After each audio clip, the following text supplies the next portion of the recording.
आपका स्वागत है हमारे साथ अभी कैराना की सीसीए में आपका स्वागत है। अभी हमारे साथ कैराना की इंडिया गठबंधन की समाजवादी पार्टी के उम्मीदवार चौधरी इकरा हसन जी हैं। चौधरी इकरा हसन जी, बहुत बहुत स्वागत आपका सीसीए में। इकरा जी, ये चुनाव एक बहुत चर्चित चुनाव होने वाला है।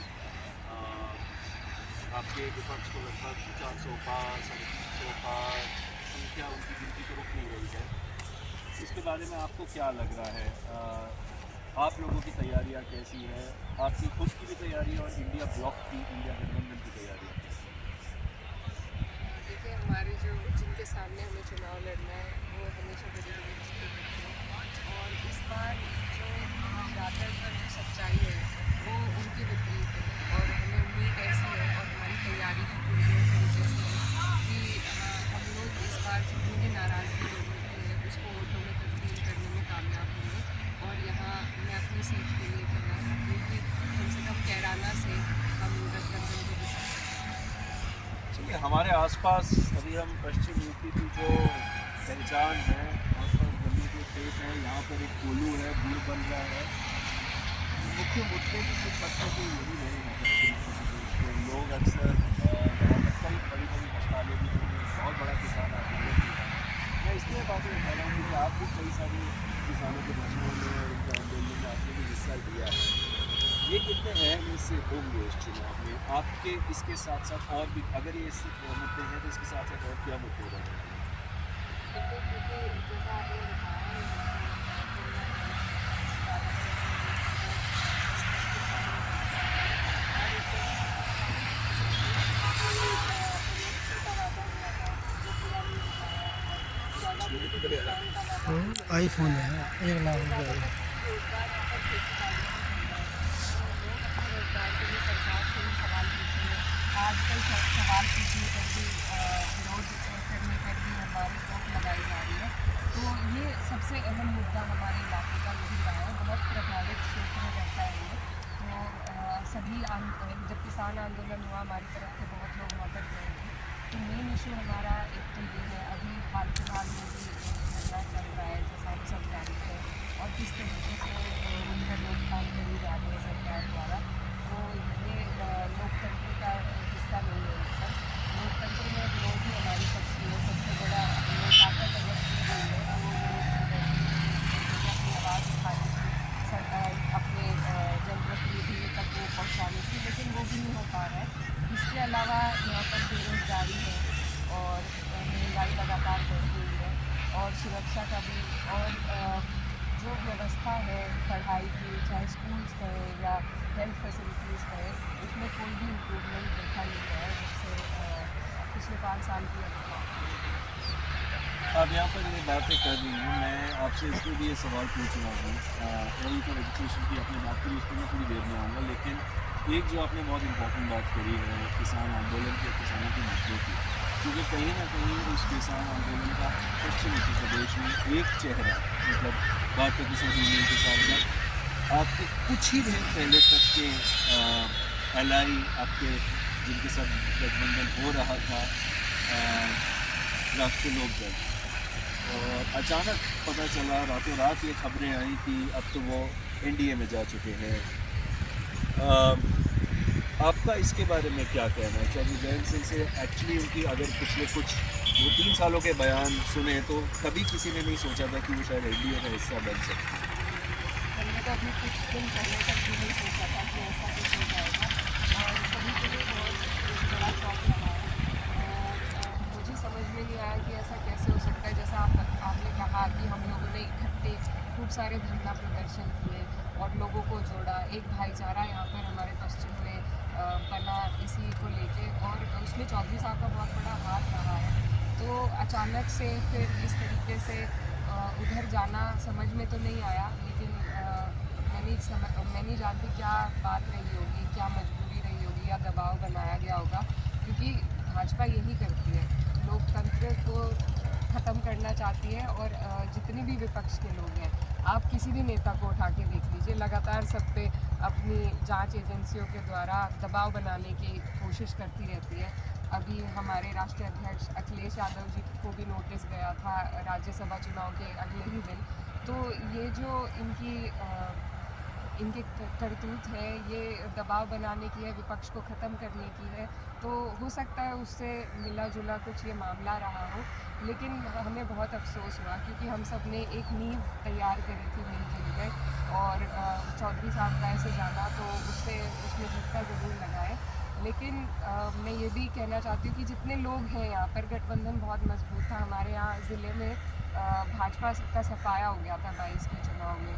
तो लोगों ने भी भाजपा के विरोध में वोट दिया था। सारे जितने भी प्रत्याशी जीते थे भाजपा के विरोध में जीते थे।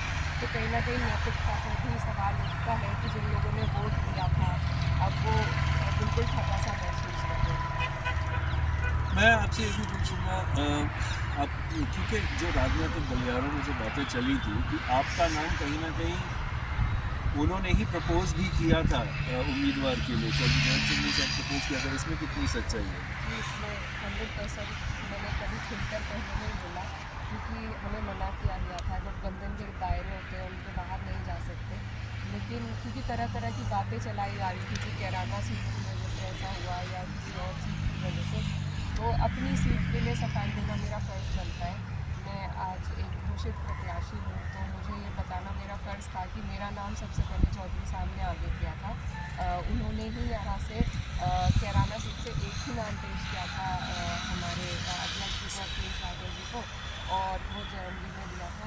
तो उसके लिए मेरे मन में हमेशा उनके लिए आभार और सम्मान रहेगा। चलिए, मैं आपसे एक और थोड़ा सा आगे जाऊंगा क्योंकि आपने जिन मुद्दों की बात करी, आप एक युवा उम्मीदवार हैं, आप एक युवा उम्मीदवार हैं, कम उम्मीदवार आपकी उम्र के होते हैं, साथ में महिलाएं यहाँ पर सार्वजनिक रूप से पूरे देश में ही, लेकिन पश्चिम उत्तर प्रदेश में थोड़ा ज़्यादा कि महिलाएं सार्वजनिक स्थानों में, सार्वजनिक रूप से सार्वजनिक पदों में बहुत कम दिखती हैं।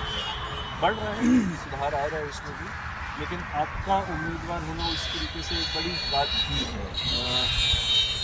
आप युवा होने के नाते, एक महिला होने के नाते, आप किन ठोस मुद्दों को सामने रखना चाह रही हैं? क्या हम, मैं नहीं कह रहा हूँ जाति व्यवस्था बहुत गहरी है इस देश में, उसको ख़त्म होने में शायद और भी कई साल लगेंगे, लेकिन राजनीति क्या फिर भी कुछ हद तक आप कोशिश करेंगे कि जातीय समीकरण, धार्मिक समीकरण से थोड़ा आगे जाए?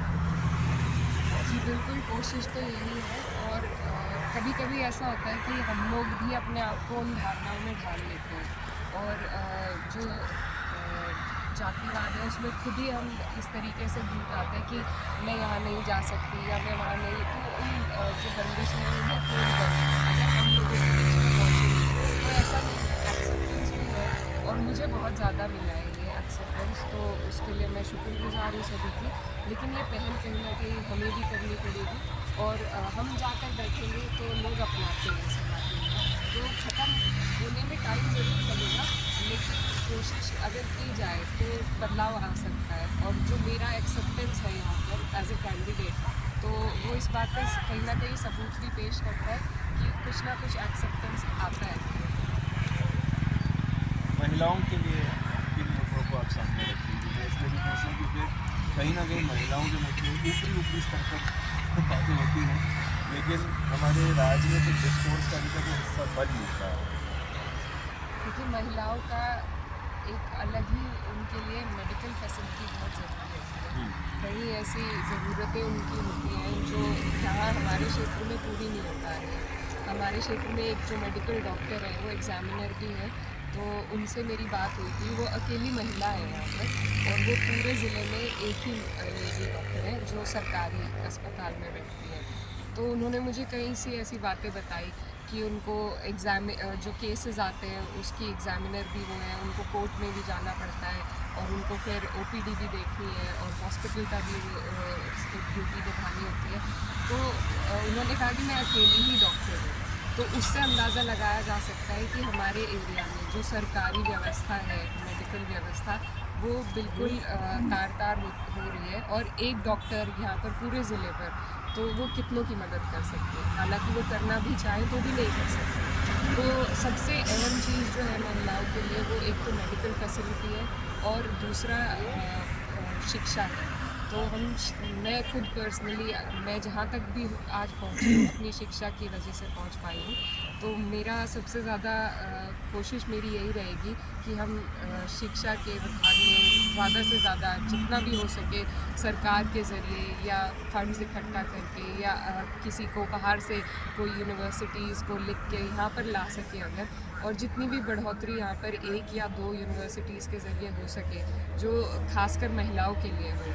क्योंकि हमारे यहाँ पर जो हमारा इलाका है, यहाँ पर लोग कोएड कॉलेजेस को इतना पसंद भी नहीं करते। तो वो कोशिश रहेगी कि वो जो एक कमी है उसको, उसकी भरपाई कर सकें। शिक्षा और स्वास्थ्य अकेले दो बड़े मुद्दे हैं महिलाओं के लिए। यहाँ पर आपने साथ में बात करी किसानों के मुद्दों की, और अन्य भी आपने कहा कि शिक्षा स्वास्थ्य आम लोगों के लिए भी आपने शुरू में कहा था बहुत ज़रूरी है उनके वो सवाल। आपके सामने आपके जो उम्मीदवार हैं, पिछली बार भी यहाँ से सांसद थे प्रदीप चौधरी जी, फिर से उनका टिकट घोषित हुआ है भाजपा से। आपको क्या लग रहा है? आपके सांसद जो अभी यहाँ पर है प्रदीप चौधरी जी, पिछली बार भी वही उम्मीदवार थे, तो आपका उनके बारे में क्या कहना है? देखिए, हमारे यहाँ के जनप्रतिनिधि हैं, हमारे सांसद जी हैं हमारे, लेकिन मुझे बस उनसे एक शिकायत है कि जितनी ताकत उनके पास है, और जितनी ताकत में उनका 5 साल का कार्यकाल रहा है, जहाँ मैं बार बार यही बात करती हूँ कि उनके पास दोनों डबल इंजन की सरकार का सपोर्ट था। उनकी सेंटर में भी सरकार थी, स्टेट में भी सरकार थी, और वो खुद यहाँ पर ऐसी सरकार के सांसद थे। तो वो चाहते हैं तो वो राज्य के द्वारा योजनाएं ला सकते थे, केंद्र के द्वारा योजनाएं ला सकते थे, और कुछ ना कुछ हमारे क्षेत्र का विकास हो सकता था, लेकिन वो नहीं हो पाया, जिसका हम सबको बहुत अफसोस है। और मुझे बस ये लगता है कि जो मौका उनके पास था, शायद ये आगे हम में से किसी को ना मिले कि हमारी दोनों जगह हमारी सरकार हो।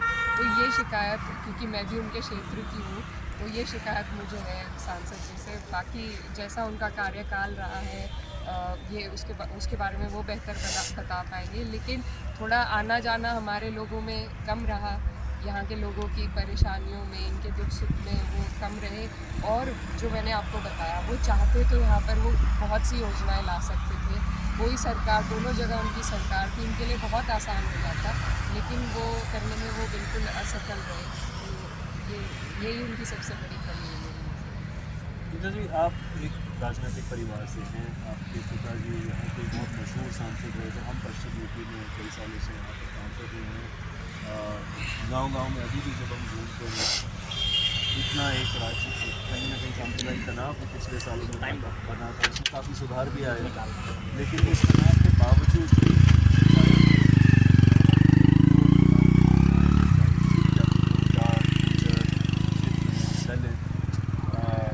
एक चीज़ है कि आपके पिताजी के बारे में अभी भी लोग बहुत तारीफ करते हैं कि उनकी दुख सुख में हमेशा साथ थे। उनसे आपको कितना सीखने को मिला राजनीति के बारे में, अपने परिवार से, खास करके आपके पिताजी से?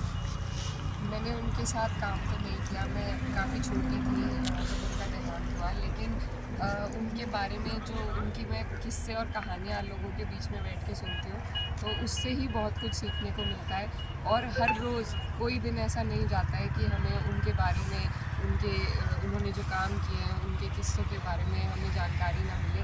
तो लगातार जैसा उनका स्वभाव था, जिस तरीके से वो लोगों के बीच में रहते थे, तो जितनी भी जानकारी यहीं के लोग हैं जो हमारे बड़े हैं वो बताते हैं, और उसी को अपनाने की कोशिश रहती है। यही आपका पूरा परिवार है? जी बिल्कुल, यही परिवार है। ये लोग उन्हें मुझसे ज़्यादा जानते थे, उनको मेरे से ज़्यादा टाइम रहा उनके साथ इन लोगों का, तो सीखने को भी इन्हीं सबसे मिलता है, और वही मैं निभा पाऊँगी ये मैंने कभी नहीं सोचा था। तो कुछ आना एकदम अचानक हुआ, लेकिन अब मुझे बहुत दिलचस्पी भी बढ़ गई है, और अब बहुत रुचि है, और मैं पूरे मन के साथ इस काम में अब 2 साल से लगभग अभी तक जो प्रचार कर रही हैं, औपचारिक अनौपचारिक प्रचार तो चलता ही रहता है नेताओं का, लेकिन क्योंकि आप एक घोषित उम्मीदवार हैं, अभी तक जो प्रचार चल रहा है, क्या अनुभव रहे हैं, लोगों का रिस्पॉन्स कैसा रहा है? देखिए, चुनाव